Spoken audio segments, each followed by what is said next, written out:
Olá, pessoal! Na aula de hoje nós vamos falar sobre uma das diferentes perspectivas a partir das quais se podem realizar pesquisas sobre as crianças e as infâncias. Nós vamos falar sobre as pesquisas realizadas a partir do referencial da psicologia. Vocês, como professoras e professores, já sabem a importância de realizarem pesquisas que se ocupam das crianças e também pesquisas que estudam as formas de educação que são programadas para as crianças. Também já sabem como é que as crianças eram entendidas e tratadas ao longo dos tempos, na Idade Média, na Idade Moderna, e como são representadas nos tempos de hoje, configurando o que a gente chama de múltiplas infâncias.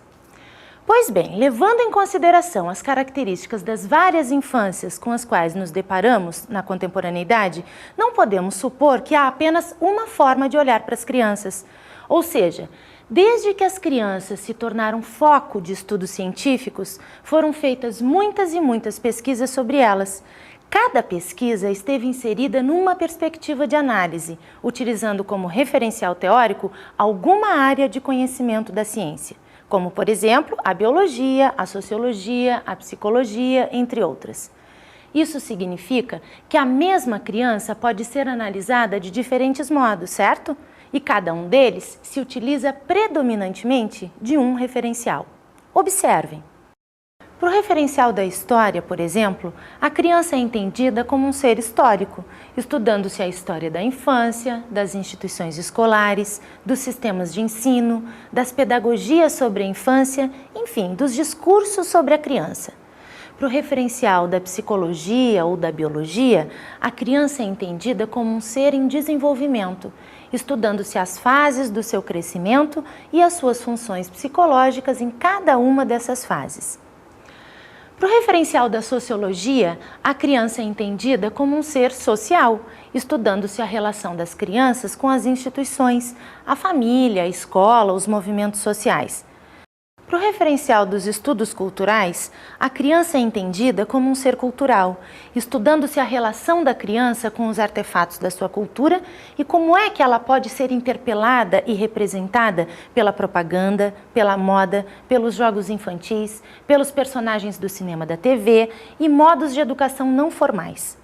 Para o referencial político-demográfico, a criança é entendida como um ser de direitos, estudando-se a criança como parte de uma população específica e estudando-se também as políticas direcionadas à infância.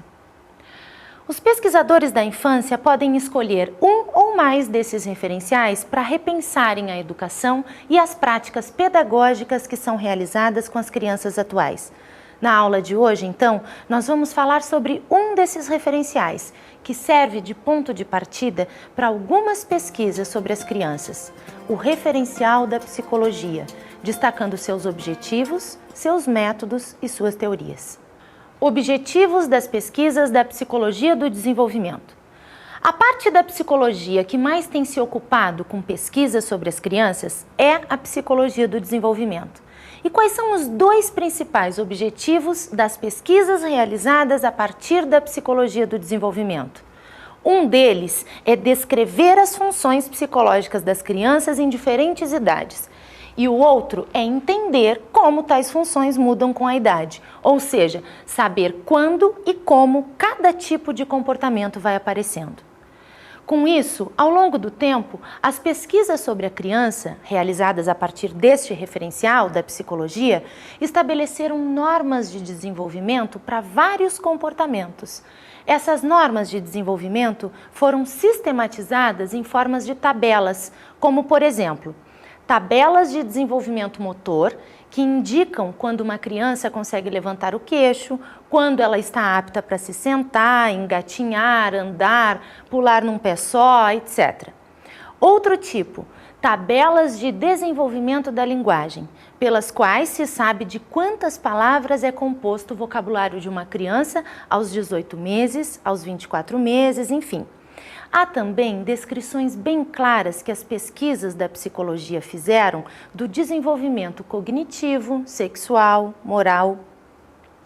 As pesquisas, então, tentam atingir esse primeiro objetivo de descrever o desenvolvimento das crianças de acordo com as suas faixas etárias, de saber como ocorre o desenvolvimento das crianças aos 2 anos, aos 3, aos 4 anos, para se atingir, então, o outro objetivo central, que é explicar o desenvolvimento, saber por que ele ocorre. Então, primeiro observa-se e descreve o desenvolvimento para, em seguida, tentar explicar por que ele acontece daquela maneira. Métodos das pesquisas da psicologia do desenvolvimento. Bem, pessoal, vocês sabem que as pesquisas se utilizam de métodos, que são as formas como as pesquisas são realizadas para se chegar aos objetivos propostos.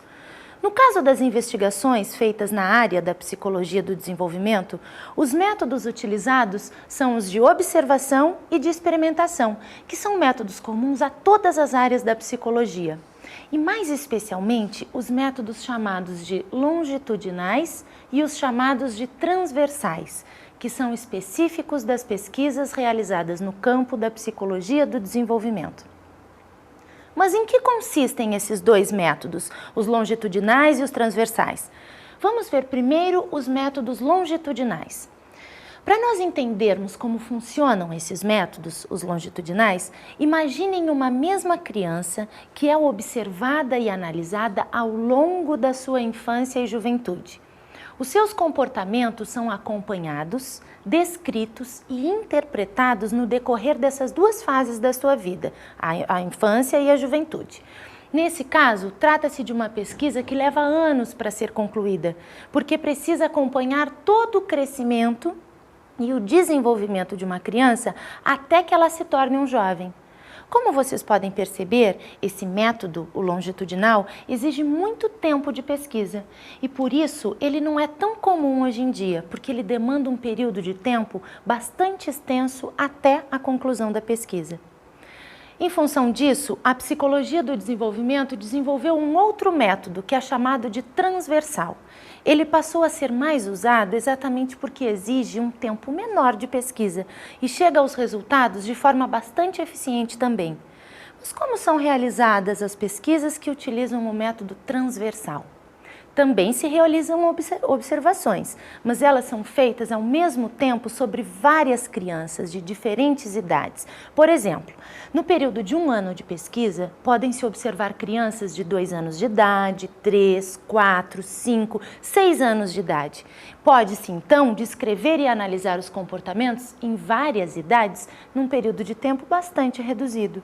Não se trata mais de uma criança só que é acompanhada ao longo da sua infância, porque senão precisaria de 6 anos de pesquisa para acompanhar o desenvolvimento dessa criança. No método transversal, 1 ano de pesquisa basta para se ter os resultados do desenvolvimento por 6 anos. Basta apenas que 6 crianças diferentes, cada uma com uma idade, uma de 1 ano, outra de 2, outra de 3, sejam acompanhadas no decorrer de 1 ano, por meio de algumas técnicas de pesquisa. Teorias que embasam as pesquisas da psicologia do desenvolvimento. Já falamos dos objetivos e dos métodos. Agora vamos falar das teorias que embasam essas pesquisas da psicologia. As pesquisas sobre as crianças foram e continuam a ser realizadas com base em alguns pressupostos teóricos, ou seja, apoiando-se em algumas ideias teóricas que servem de suporte para que os pesquisadores façam análises sobre aquilo que eles observam e descrevem. Para se realizar uma pesquisa, não basta apenas observar, descrever, relatar o que aconteceu com a criança. É preciso analisar as coisas que foram observadas, descritas e relatadas. E numa pesquisa, as análises são sempre realizadas com base em alguma teoria. No caso da psicologia do desenvolvimento, as principais teorias que contribuíram para a construção das pesquisas deste campo são: teoria behaviorista, de Skinner; teoria psicanalítica, de Freud; teorias da Gestalt; teorias da psicologia humanista; teorias da psicologia social; teoria do processo evolutivo, de Erik Erikson; teoria do desenvolvimento intelectual, de Piaget; teoria sociointeracionista de Vygotsky. Bem, pessoal, essa nossa aula de hoje não tem como objetivo discutir cada uma dessas teorias. Eu referi essas teorias apenas para que vocês saibam quais são elas e para dizer também que cada uma dessas teorias tem as suas características próprias, tem visões diferenciadas sobre as crianças e sobre como ocorre o desenvolvimento delas.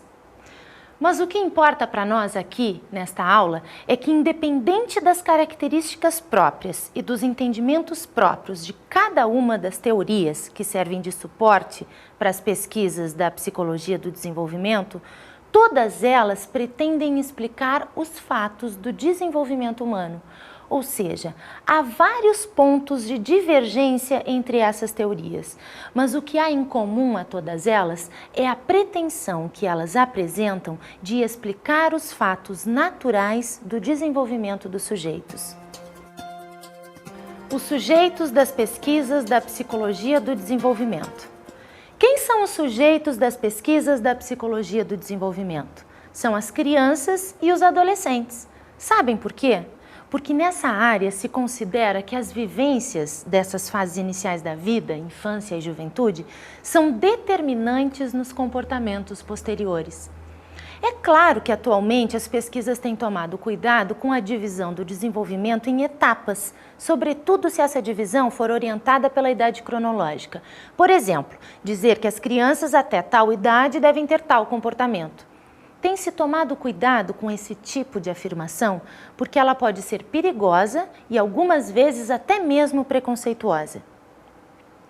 Imaginem uma situação de sala de aula, por exemplo, quando as crianças estão realizando uma atividade coletiva e passam a ser comparadas pela professora.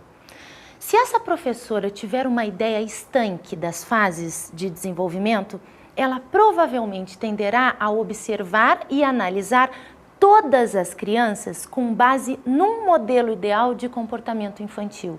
E isso pode gerar até mesmo algum tipo de exclusão das crianças que não apresentarem os comportamentos exatos previstos para um determinado período etário.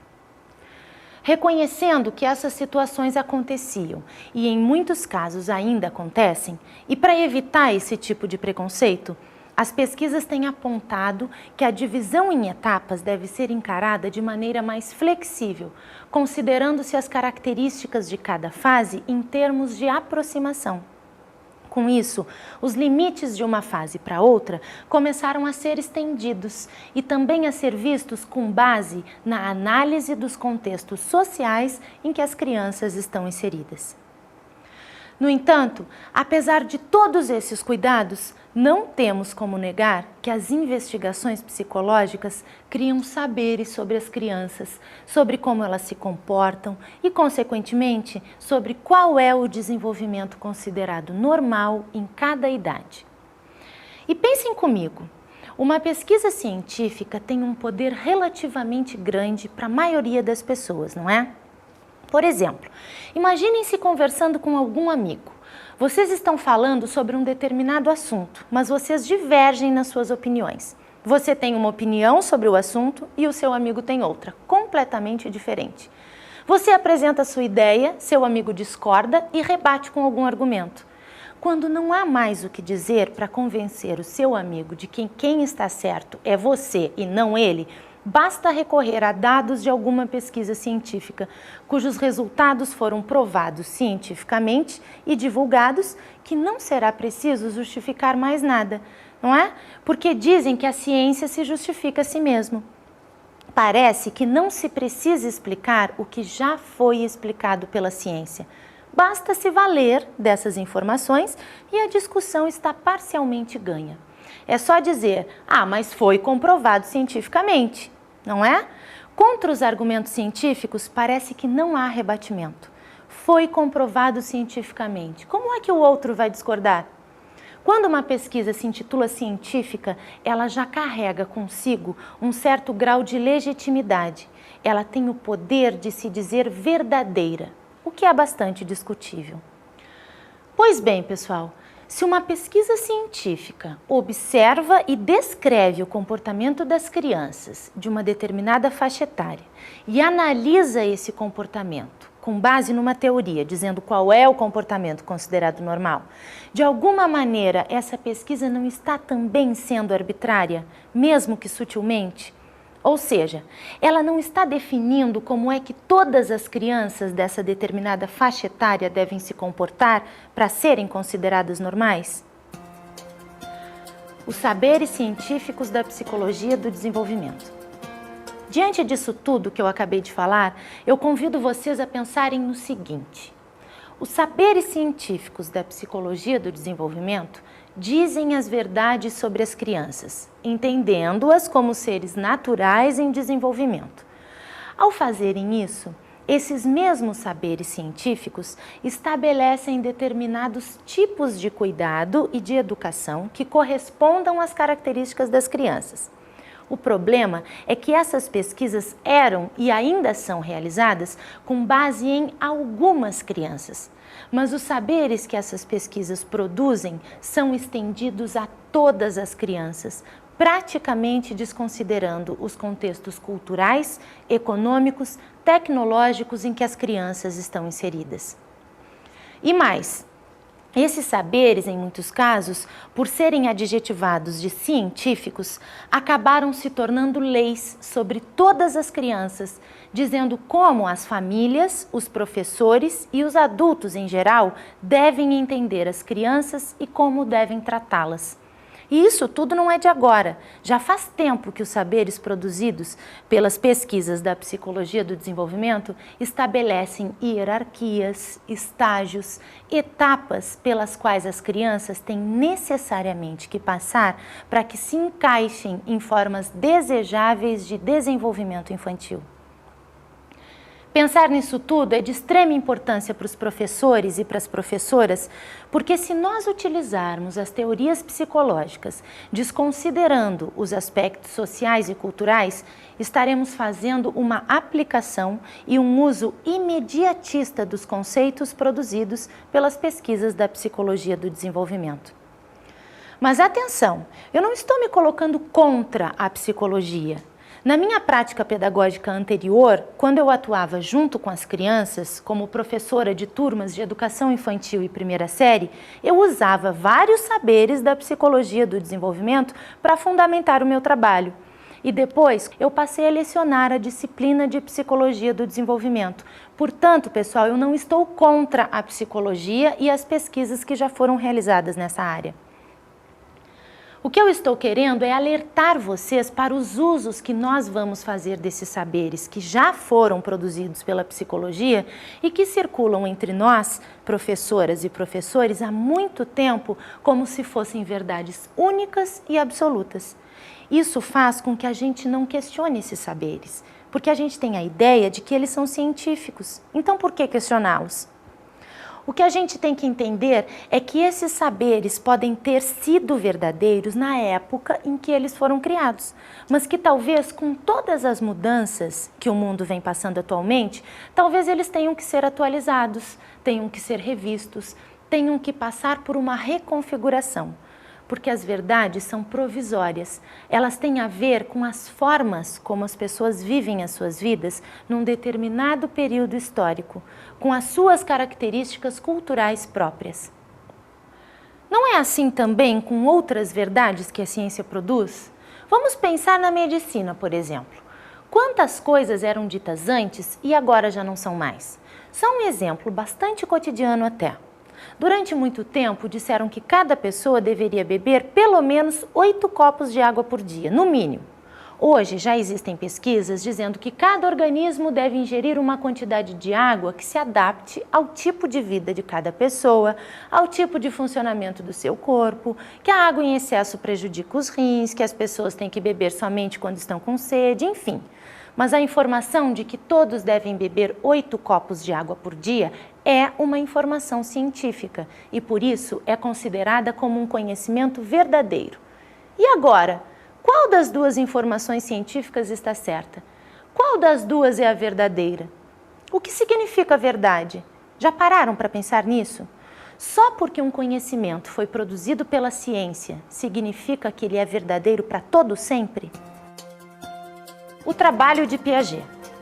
Quando eu proponho para as minhas alunas que elas façam a crítica às fases de desenvolvimento propostas por Piaget, por exemplo, eu não estou me colocando contra as ideias de Piaget, nem estou dizendo que essas fases estão erradas, não é isso. Eu apenas estou chamando a atenção para a ideia de que quando Piaget, que nasceu em 1896, quando ele realizou seus primeiros estudos sobre o desenvolvimento cognitivo, lá por volta de 1919, as sociedades eram muito diferentes das sociedades em que nós vivemos hoje. E foi naquela sociedade, daquela época, que ele estudou a evolução do pensamento humano e que ele tentou entender os mecanismos mentais que o indivíduo utiliza para captar o mundo. Até aí tudo bem, mas a que mundo ele estava se referindo quando ele investigou o processo de construção do conhecimento? Quando ele estudou o pensamento lógico-matemático? Ao mundo em que ele viveu, lá no contexto econômico, cultural e social em que as crianças daquela época se situavam. Para aquelas crianças, talvez, aí eu já não vou nem discutir, talvez valessem todas essas verdades, esses saberes, todos esses conhecimentos que foram produzidos pelas pesquisas de Piaget. O problema é que esses saberes, essas verdades e esses conhecimentos científicos sobre o desenvolvimento cognitivo das crianças acabaram se cristalizando, foram se engessando ao longo do tempo, foram se naturalizando, ou seja, de tanto serem ditos e repetidos e aplicados e usados em uma série de situações com as crianças, esses saberes foram se tornando quase como naturais, que se justificam por si só, que não precisam ser questionados, sobre os quais não se fazem perguntas. Ou melhor, até se fazem perguntas, mas elas geralmente são feitas no sentido de as pessoas tentarem entender o interior da própria teoria, tentarem assimilar o conhecimento teórico de Piaget para aplicarem em suas atividades com as crianças. Mas raramente se fazem perguntas no sentido de duvidar da própria teoria, de tentar saber sob que condições ela foi criada e se hoje cabe seguir aprendendo e repassando e aplicando esse conhecimento com as nossas crianças, do nosso tempo, do nosso espaço, nas escolas concretas, com todas as suas diferenças e com todas as suas particularidades. Essa é a importância de nós, professoras e professores, nos envolvermos em pesquisas sobre a nossa realidade, sobre a realidade das crianças e dos jovens com os quais nós trabalhamos, porque os padrões de desenvolvimento que já foram estabelecidos para essas crianças e para esses jovens podem ter mudado. Acontece que algumas vezes alguns professores e algumas professoras aprendem esses saberes e nunca mais largam deles. Ou seja, se apegam a esses saberes com uma segurança, sem duvidar deles, usando-os para planejar e desenvolver as suas aulas e para avaliar os seus alunos com base nesses saberes que às vezes estão desatualizados, que às vezes estão em descompasso com a sociedade atual. Essas teorias que foram produzidas no interior da psicologia do desenvolvimento, apesar de não serem próprias do campo pedagógico, não é? Elas não foram criadas pelo campo da educação, elas foram criadas pelo campo da psicologia. Apesar disso, elas servem como suporte teórico e como suporte prático para muitas atividades propostas pelos professores. A gente sabe que as relações entre psicologia e educação sempre foram muito próximas.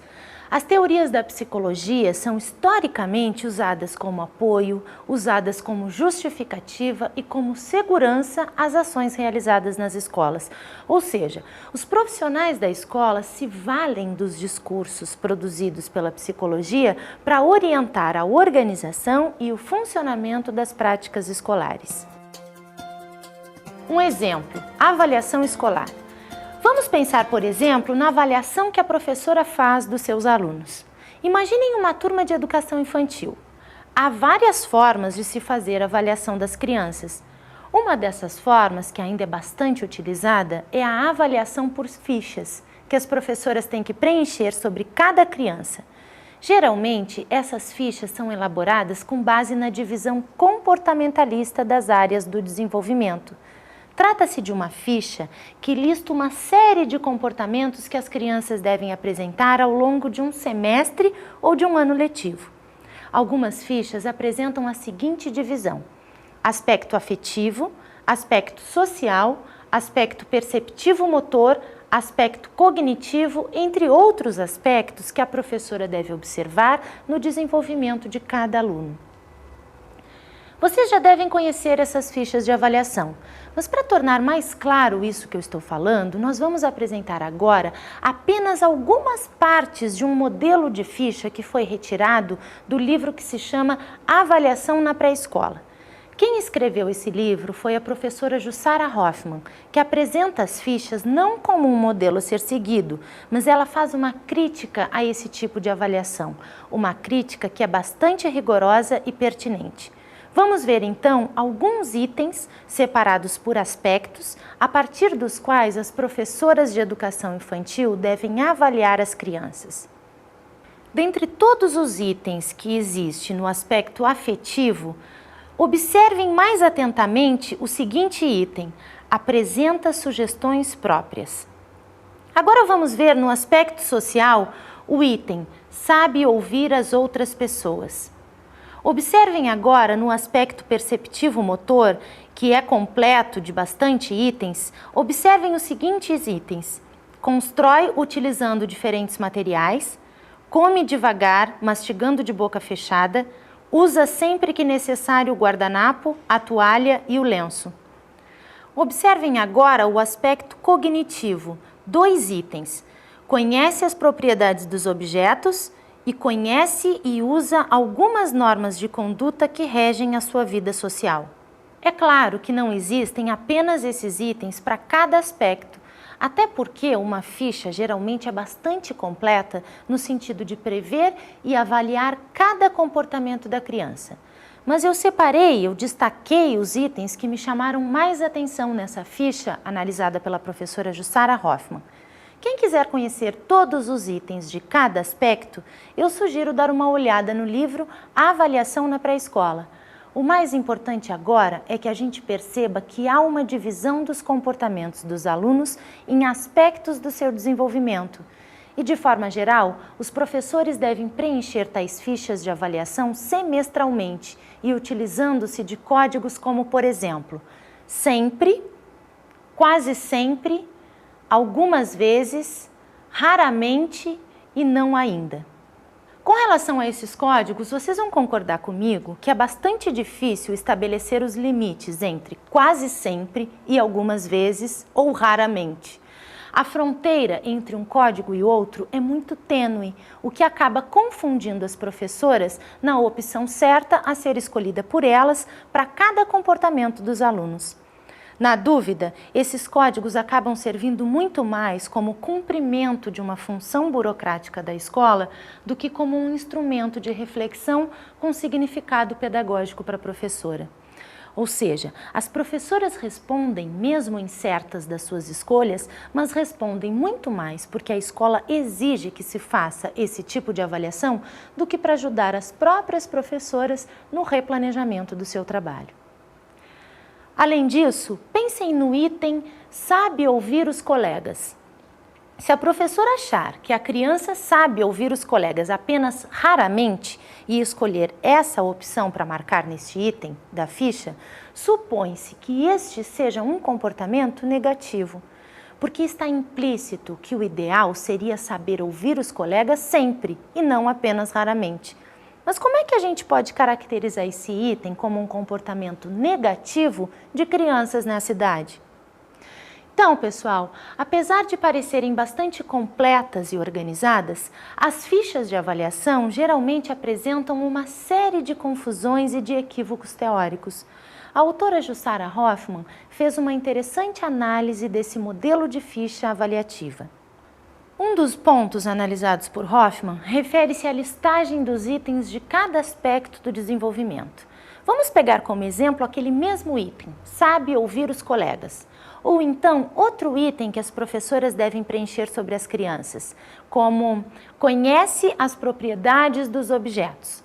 As professoras devem analisar se as crianças demonstraram ou não esses comportamentos, de saber ouvir os colegas e de conhecer as propriedades dos objetos. Embora seja um pouco estranho definir os termos saber e conhecer como comportamentos, e ainda mais como comportamentos observáveis, o que é bastante discutível. Um outro ponto analisado por Hoffman refere-se às áreas do desenvolvimento. Pensem, por exemplo, no item "Apresenta sugestões próprias". O modelo de ficha de avaliação categoriza esse item, "Apresenta sugestões próprias", como um aspecto afetivo. Mas já que a gente está falando em categorias, não há também um desenvolvimento cognitivo implícito a essa manifestação da criança de apresentar sugestões próprias? Agora pensem no item "Conhece e usa algumas normas de conduta social que regem a sua vida". A ficha de avaliação categoriza esse item como aspecto cognitivo. Mas será que é tão somente cognitivo? O desenvolvimento afetivo não estaria implicado na construção de regras sociais?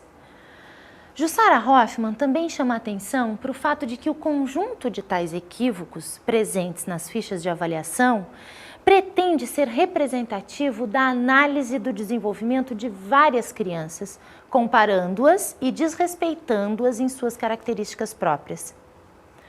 Vocês já pensaram na lista de expectativas que são jogadas sobre as crianças nos quadros que compõem esse modelo de ficha de avaliação, separando os aspectos afetivos dos sociais, por exemplo? Bem, pessoal, para além das fichas, há escolas que adotam os pareceres descritivos. Mas a gente tem que considerar que quando esses pareceres se baseiam unicamente nos saberes produzidos pelas pesquisas da psicologia, eles também acabam sendo classificatórios e utilizando-se de critérios uniformes de desempenho. Em grande parte das situações, esses pareceres são escritos de forma a destacar as atitudes das crianças, emitindo julgamentos de valor sobre essas atitudes. Esses pareceres, algumas vezes, também se referem a todas as crianças a respeito dos mesmos aspectos, numa mesma sequência, e parece que eles apenas reproduzem as fichas de avaliação, só que por escrito. E vocês já pensaram em quais são as consequências desses tipos de avaliação para a construção das subjetividades infantis? E quais os efeitos que essas avaliações têm nas famílias, por exemplo? De forma geral, os pareceres que se baseiam tão somente nos pressupostos teóricos da psicologia e que seguem os aspectos das fichas podem acabar gerando uma ansiedade muito grande, tanto nas crianças quanto nas famílias, que tendem a competir quanto aos números de itens assinalados nas fichas ou descritos nos pareceres. Como consequência, pode-se ter até mesmo o treinamento de crianças pelas famílias e pelas professoras para que a criança alcance as habilidades ao final do semestre, o que não condiz com os objetivos de uma educação de qualidade. E há consequências muito mais sérias ainda para as crianças que não atingem plenamente as expectativas jogadas sobre elas. As fichas e os pareceres de avaliação são apenas exemplos. A gente pode pensar em várias outras práticas escolares que se valem das pesquisas da psicologia como suporte, como base. O que interessa nessa aula é atentar para o fato de que, na maioria das situações, os estágios de desenvolvimento da criança servem como fundamentação teórica para as práticas escolares. Isso, de alguma forma, acaba por enquadrar as crianças em esquemas classificatórios que impedem a circulação de outros conhecimentos que não aqueles baseados nos códigos evolutivos, cognitivos, maturacionais e desenvolvimentistas da psicologia. Por isso, turma, eu saliento a importância de as professoras e os professores olharem com outras lentes as pesquisas da psicologia que servem de justificativa para o trabalho na escola. Se assim for, a gente estará abrindo a possibilidade de estabelecer novas e diferentes formas de relação com o saber, com a escola e principalmente com as crianças. Bem, pessoal, eu termino a aula de hoje convidando vocês a pensarem sobre a prática pedagógica de vocês. Quais são os conhecimentos que embasam essa prática? Se eles forem o da psicologia do desenvolvimento, fica então a minha sugestão de vocês repensarem os usos que estão fazendo desses conhecimentos, duvidando deles e fazendo uma crítica séria e rigorosa. Por hoje é isso, um abraço e até a próxima!